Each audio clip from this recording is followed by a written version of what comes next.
السلام علیکم پیارے بچوں، مجھے امید ہے آپ سب خیریت سے ہیں۔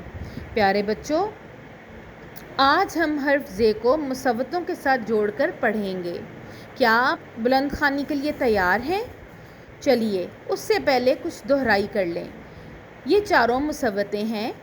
اس کی آواز ہے آ، اس کی آواز ہے او، اس کی آواز ای ہے، جبکہ اس کی آواز ہے اے، اور یہ جو حرف زے ہے اس کی آواز ہوتی ہے زا۔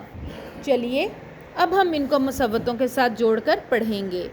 زا آ زا، دہرائیے، زا آ زا، زا او زو، زا او زو، زا ای زی، زا ای زی، زا اے زے، زا اے زے۔